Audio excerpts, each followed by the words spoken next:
So this chapter looks at how Western Europe is still in the Dark Ages, but it's going to look at how church and some of the other institutions are slowly going to start merging this area out of the Dark Ages and start to civilize it and form it. And what does that look like? Okay. And specifically, lessons 1 and 2 that we're going to focus on today is going to focus on the church. Okay. So your kind of big essential question for this chapter is what religious, economic, and political events are slowly going to start to lead to the development of Western Europe, are going to slowly start pulling it out of the Dark Ages. Okay, so we're going to look at this area of Age of Faith, okay, how during this time a lot of people are very ramped up in terms of their devotion and faith towards the church, that it's known as the Age of Faith. We're going to look at the economy during this time and how there's new methods of trade and finance.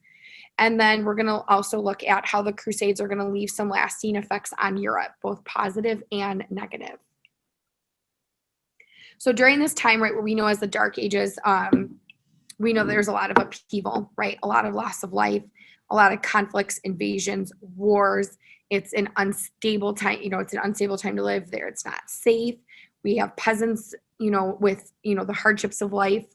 We're going to talk about the plague and the Crusades. So a lot of dark things going on that cause this time period to be referred to as the Dark Ages. Okay, we're going to look at how, though, the church, the beliefs in these institutions are going to play a role in how socially and politically Western Europe does start to develop, okay, and how we start to kind of emerge from these Dark Ages. So let's look at lesson 1. Let's talk about just the power of the church today for this first part. Now, a lot of church leaders and our emperors and our kings and our monarchs are going to compete for power, okay? We start to see that development between these two entities start to emerge, right, with our last chapter when we looked at Clovis and we looked at Charles Martel. And how their relationships and their favors back and forth kind of started to develop that relationship. And then what was really significant, I'm going to ask you guys this question, what was significant about the crowning of Charlemagne?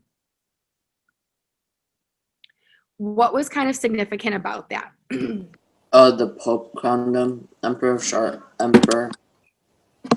Good, Mustafa. And what did that say with the Pope crowning him? What did that signal? What did that signify?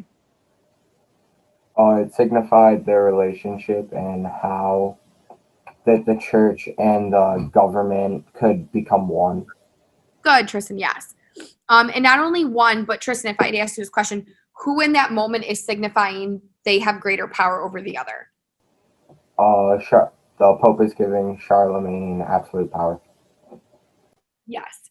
The Pope is saying, I have power, right? We as the church have the power to even anoint you, right, emperor or king or anything of that sense, okay? So we're really starting to see the church, right, continue its secular role. And what does the term secular mean? Like political?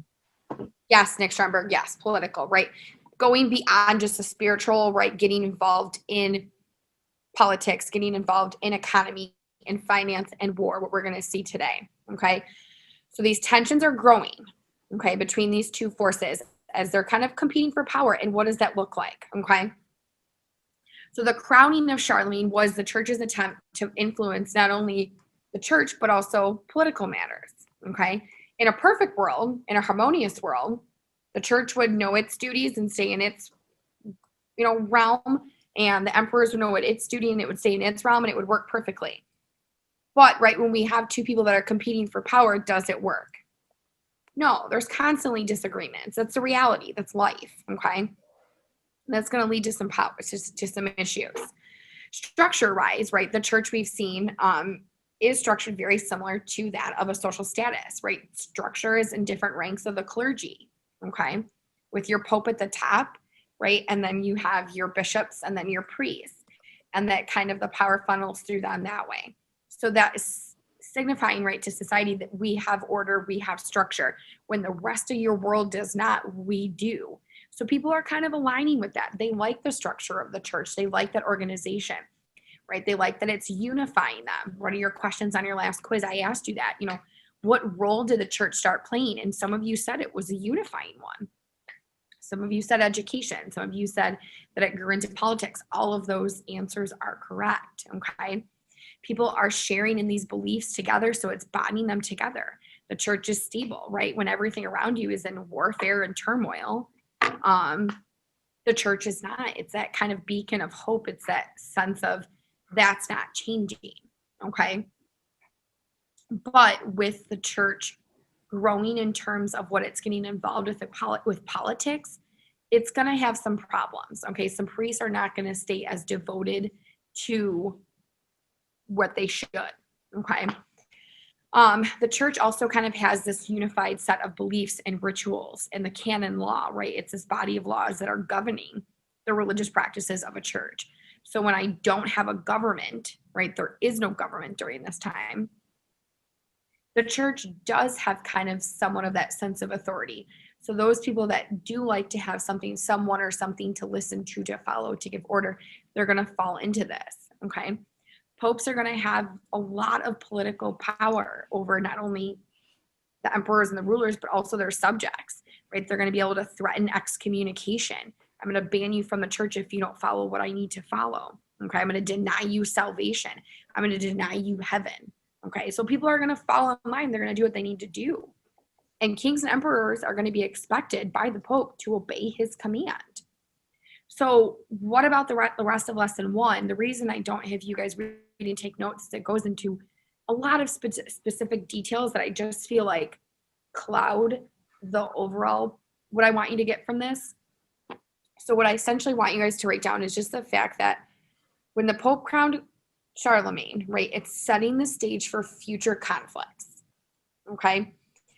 Emperors and popes are going to clash for centuries over power, simply power. Who has the power? Who gives the power? Okay.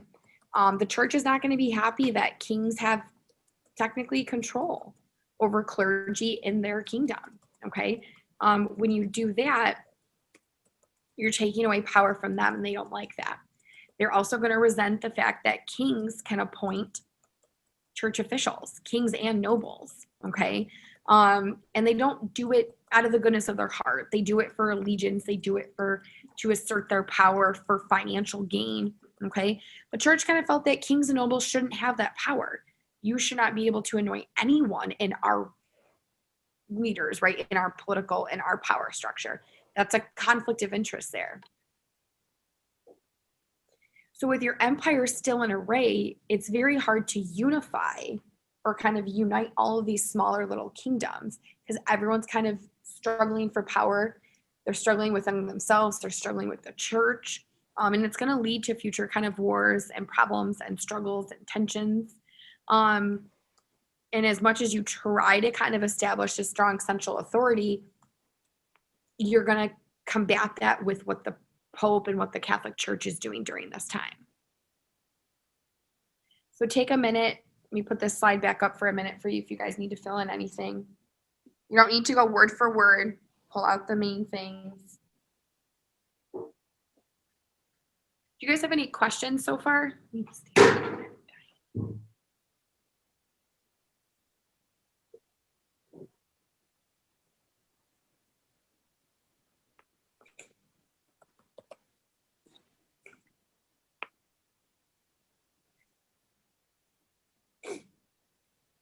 Okay, thumbs up. Am I good to keep going?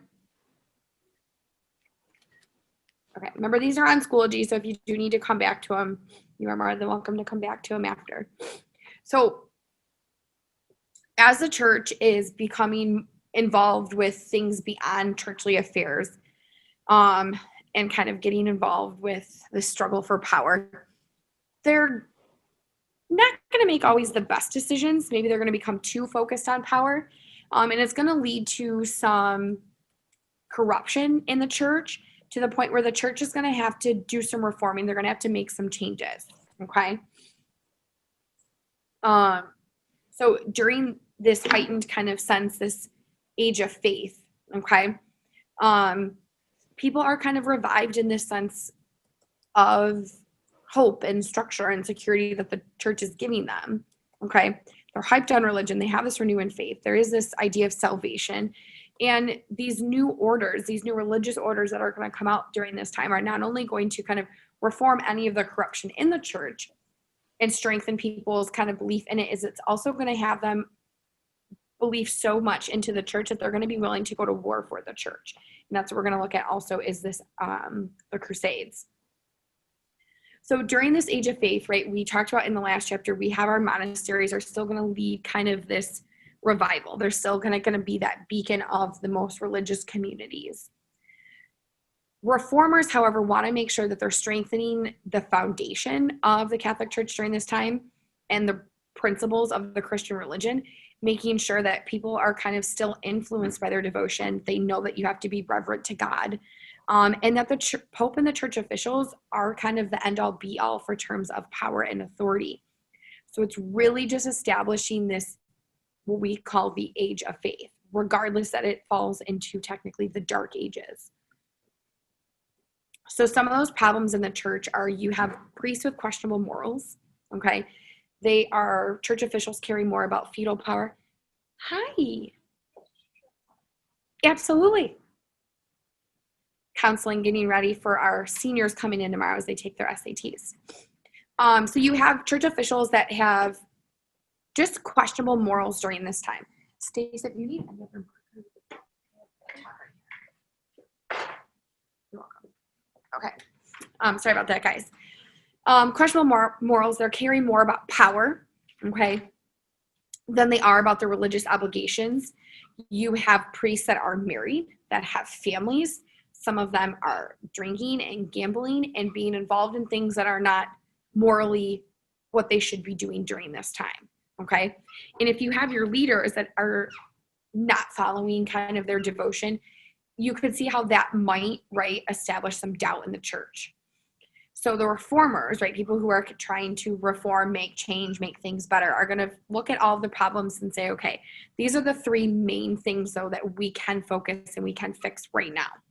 The first one is, heck no, priests are not to be married and having children. That is 100% the complete opposite of what they should be doing in terms of their, right, devotion to God and the fact that they're supposed to devote their life to that sense, okay? The second thing is this huge corruption with bishops during the Dark Ages and that they're selling positions in the church, okay?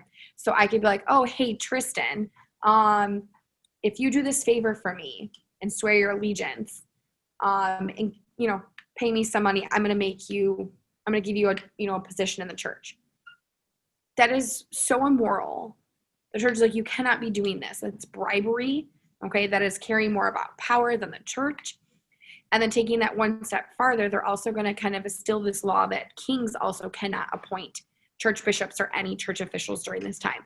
That is them kind of crossing the power into something else. But that is something that the church needs alone. The church alone should be establishing their leaders and not the kings, okay? So they're going to establish laws, making sure that things are in order. They're going to restructure themselves, making sure that people understand that the Pope is the head. He is the end-all be-all. Beneath him are his bishops and his priests that he alone anoints. You are following the canon law. You're following the laws put forward by the church, and you're following the sacraments, and you're paying your taxes to the church. You're paying your tithes, okay?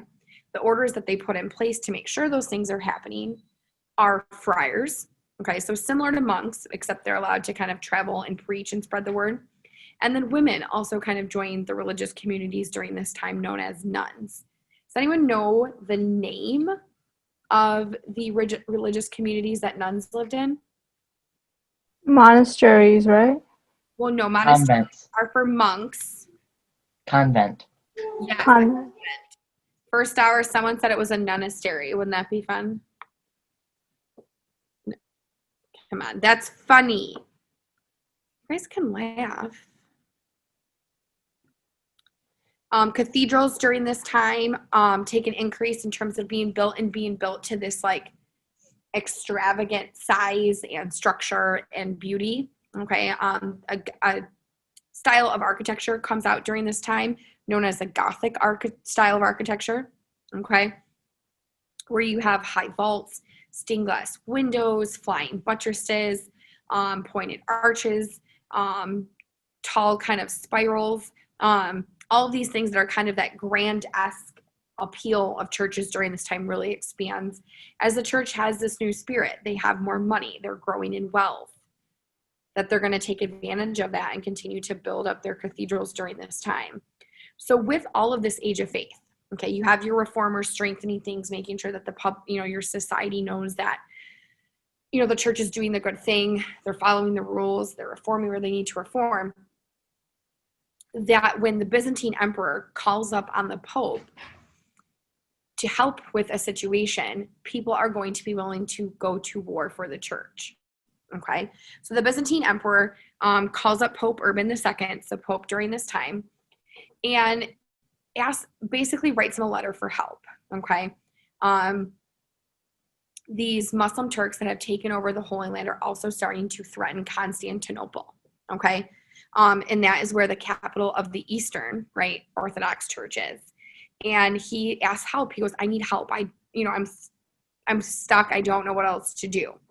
So Pope Urban kind of decides this is going to be our calling. Okay, people are going to join the Crusades for different reasons. Why Pope Urban felt that he needed to do this? Was it for a religious calling? I don't know. Was it for political reasons? For power reasons?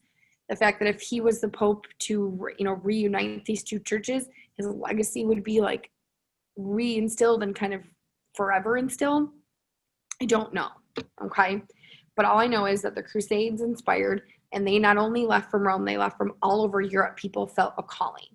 Now, why they felt the calling is going to fall into a couple different reasons. One, it could be simply religious motives. Okay, they want to reunite. They feel this sense of urgency to kind of help the church to maybe reunite the Eastern and Western churches. But it could also have been for economic reasons. Okay, merchants during this time can profit off of financing people's journeys. They can secure trade routes along the way.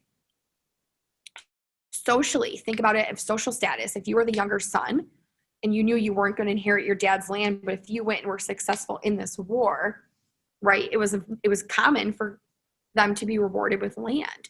I might be able to be in a position where I can gain my own land in this way.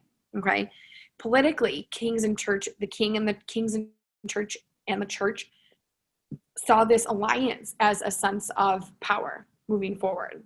Okay, so there's different goals, there's different reasons for why people join the Crusades. The three main ones I want you guys to know of, though, I have kind of broken down here for you.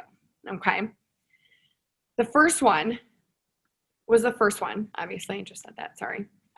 Where you have like people like the most excited. They're kind of like super pumped about it. It's new to them. Okay, so you have people from all different classes, different social structures, different groups of people, whether they're from France or the Germanic estates or from England or Scots or Italians. They're from everywhere. Okay, they felt this calling. They all gather outside of Constantinople. However, they're not prepared and they don't have a strategy. They can't agree on a plan. They can't agree on a leader. They did not take a beat to kind of say, well, we need to plan this. Maybe we should practice. Maybe we should prepare. They knew nothing of the geography in that area or the climate or the culture. Okay, so they have all these disadvantages.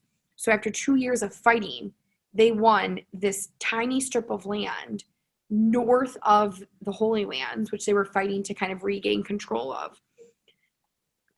However, when they win that land, they divide it into 4 to kind of continue ruling. Have we seen anything positive come out of dividing an area into 3 small pieces? No. No, right? You're making it weaker. Easy for it to be recaptured, which is what happened, which then inspires the Second Crusade, that they need to kind of go back and recapture the land that they captured the first time. Okay, so they did organize. I'll give them that. They did organize, but however, they were defeated, and the Second Crusade was also not successful.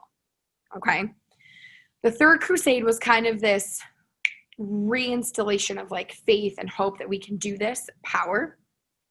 3 of Europe's most powerful monarchs during this time, France, England, and the Germanic states, were like, we can do this. Let's band together. However, Richard the Lionhearted from England was the only one to actually survive and make the journey to be able to lead this crusade. Okay. And after many battles, they end up kind of in a truce. So not a complete defeat, but also not a win either. And that the truce kind of ends with Jerusalem, the Holy Lands, remaining in Muslim control. However, their kind of give on that was that Christian pilgrims are welcome to visit these holy places, as long as they are unarmed and there's no ill will. They're not planning to attack anything. Okay. The rest of these Crusades that your chapter kind of broke down for you are basically going over that this spirit is dwindling. This age of faith is dwindling. Their hope, their excitement towards this, they don't feel that same sense of calling that was there from the first crusade. Okay. The fourth crusade is actually comical to me. They end up looting the city of Constantinople instead of actually fighting for the Holy Land. So they end up raiding the city that called for help in the first place. So that 100% is going to make sure that the Western and Eastern churches are never joining again. Okay. And every crusade after that was also not successful, including the Children's Crusade that your chapter broke down for you guys. So when we look at the effects of the Crusades, you guys can put these into two different categories. You guys can put like a positive or a negative sign, depending on how you see this. Because some of them, I think it's a personal opinion if you think it's a good thing or a bad thing. Okay. It's going to serve as an example of how powerful the church can be. Some people might say that's a good thing. Some people might say that's a bad thing. Women during this time also managed to kind of show their ability to have power. When their men were fighting, they were able to kind of manage the home front and manage, the home affairs during this time. Merchants and trade and our economy expanded between Europe and Asia during this time. These later crusades definitely weakened the power of the Pope. Some people might say that is a good thing because that kind of puts that balance between, kings and monarchs and emperors, and with the Pope, it creates a sense of balance here. Okay. You're also going to see these nobles being a little less powerful as it's increasing the power of the kings. So we're kind of pulling out of that feudalistic kind of society and more into more of a monarch state. Okay. So some people might say that's a good thing. The fall of Constantinople is going to weaken the Byzantine Empire. I think that's a negative thing. Another negative thing is the fact that it's going to create intolerance and prejudice between two religious groups that's still kind of there today. That bitterness and that hatred is still relevant today. But at the end of the day, though, these crusades, as it's going all across Europe, is definitely sparking growth. It's sparking trade and towns and kind of some population shifts, all of which I think are going to end up really catapulting Western Europe into the next era here. So on Thursday, remember your 3 questions are 1, sorry, I'm totally blanking here. The relationship between church and state, how did it start, right? Clovis, Charles Martel, crowning of Charlemagne. How did it then develop? How did they get along? What did they disagree upon, right? You need to talk about the balance of power there between, the anointing of officials and the struggle for power. The second question asks you, if you choose this one, how did the church influence politics and education? Last chapter, we focused more on education. This chapter, we focus more on the politics, more of the political side of it. Okay. And then your last question that you can choose from, remember, you only have to choose one, is, what effects did the Crusades have? And I think you should probably include, you either take a stance where it had a positive effect or a negative effect, or you take a stance in the middle where you said it had a mixture of both. It's totally up to you. Okay. All right.